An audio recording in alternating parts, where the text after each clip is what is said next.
Hello dear students, आज का हमारा टॉपिक है वैलेंसी। बच्चों, वैलेंसी क्या होती है? It is the combining capacity of an element. Combining capacity क्यों बोलते हैं? क्योंकि वैलेंसी ही डिसाइड करती है कि कौन सा एटम किस एटम से जाके कंबाइन करेगा और किससे नहीं करेगा। या फिर आप इसे बोल सकते हो, it is the capacity of an atom to gain और टू लूज इलेक्ट्रॉन। और एटम ऐसा कर क्यों रहा है? टू गेट स्टेबल, क्योंकि उसको स्टेबल होना है। और एटम बच्चे तभी स्टेबल होता है जब उसके आउटर मोस्ट शेल में या तो 8 इलेक्ट्रॉन्स हो या फिर 2 इलेक्ट्रॉन्स हो। मैंने बात करी है बच्चे आउटर मोस्ट शेल की। आउटर मोस्ट शेल यानी कि सबसे बाहर वाली शेल की। यहाँ पर वैलेंसी को समझने के लिए हम 3 एग्जाम्पल्स लेंगे। सबसे पहले सोडियम। सोडियम की एटॉमिक नंबर होता है 11। एटॉमिक नंबर मतलब the number of electrons present in an atom. Atomic number से हमें क्या पता चलता है कि एक एटम के पास कितने इलेक्ट्रॉन्स प्रेजेंट हैं। और बच्चे, जितने इलेक्ट्रॉन्स होते हैं उतने ही प्रोटॉन्स होते हैं। यहाँ पर मैंने क्या किया है? मैंने इलेक्ट्रॉनिक कॉन्फ़िगरेशन करी है। इलेक्ट्रॉनिक कॉन्फ़िगरेशन क्या होती है बच्चे? The arrangement of atom with in the orbit. Orbit के अंदर एटम किस तरीके से अरेंज्ड है, हम उसको इलेक्ट्रॉनिक कॉन्फ़िगरेशन बोलते हैं। यहाँ पर मैंने क्या किया है? 2 इलेक्ट्रॉन्स, देन फिर 8, देन आउटर मोस्ट शेल में यहाँ पर सिर्फ 1 इलेक्ट्रॉन है। अभी मैंने आपको बताया कि किसी भी एटम को स्टेबल होने के लिए क्या चाहिए बच्चे? उसको स्टेबल होने के लिए या तो उसकी आउटर मोस्ट शेल में 2 इलेक्ट्रॉन्स हो या फिर 8 इलेक्ट्रॉन्स हो।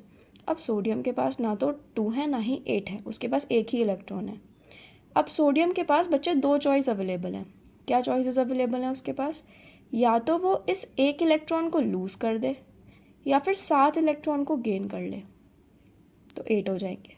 ठीक है, तो बच्चे सोडियम क्या करेगा? सोडियम के लिए आसान होगा इस 1 इलेक्ट्रॉन को हटा देना एज़ कम्पेयर टू 7 इलेक्ट्रॉन्स को गेन करना। तो वो क्या करेगा? वो 1 इलेक्ट्रॉन को लूज़ कर देगा, क्योंकि वो लूज़ कर रहा है। जब आप किसी को कुछ देते हो तो आप अच्छा काम करते हो ना, मीन्स आप पॉजिटिव काम करते हो। तो जब भी कोई भी एटम किसी को अपना इलेक्ट्रॉन दे देता है तो उसने अच्छा काम किया है। क्योंकि उसने अच्छा काम किया है इसलिए जो सोडियम के ऊपर साइन आता है वो पॉजिटिव आता है। क्या आता है? पॉजिटिव। ठीक है, इसलिए हम Na+ लिखते हैं। ठीक है बच्चे। देन यहाँ पर मैग्नीशियम, सेम एटॉमिक नंबर लिखा है मैंने। देन इलेक्ट्रॉनिक कॉन्फ़िगरेशन किया 282। अब यहाँ पर देखो बच्चे, आउटर मोस्ट शेल के अंदर 2 इलेक्ट्रॉन्स प्रेजेंट है।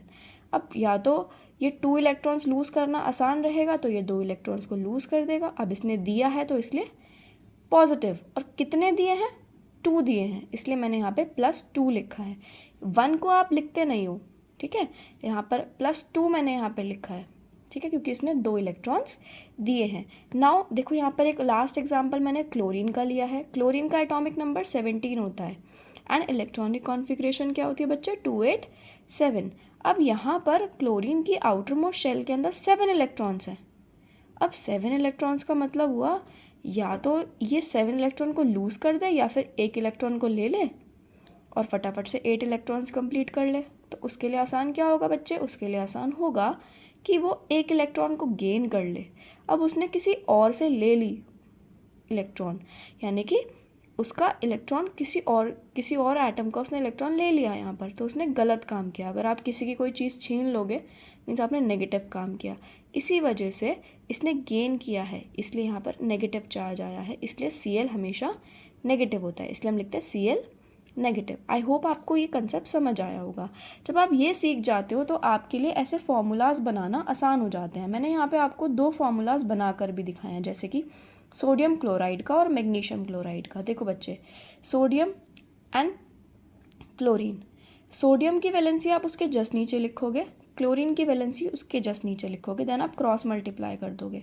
क्रॉस मल्टीप्लाई करने के बाद आप क्या देखोगे कि Na के पास तो क्लोरीन की वैलेंसी चली जाती है और क्लोरीन के पास सोडियम की वैलेंसी आ जाएगी। जब आप देखोगे तो फॉर्मूला बनेगा NaCl। ऐसे ही MgCl2 मैग्नीशियम क्लोराइड। ठीक है, देखो मैग्नीशियम की वैलेंसी +2 होती है और क्लोरीन की -1 होती है। जब हमने क्रॉस मल्टीप्लाई किया तो क्या आया है बच्चे? यहाँ पर MgCl2। दैट्स वाई हम ये फॉर्मूला लिखते हैं MgCl2। बच्चे, अगर आपको ये वैलेंसी निकालनी आ जाएगी ना, तो आपके लिए फॉर्मूलाज को समझना और उनको सॉल्व करना और कि वो कैसे बना है वो formula, it will be very much easier for you. I hope you like this video. Please comment in the comment section if you want any help, and please share this video with your friends also. Thank you.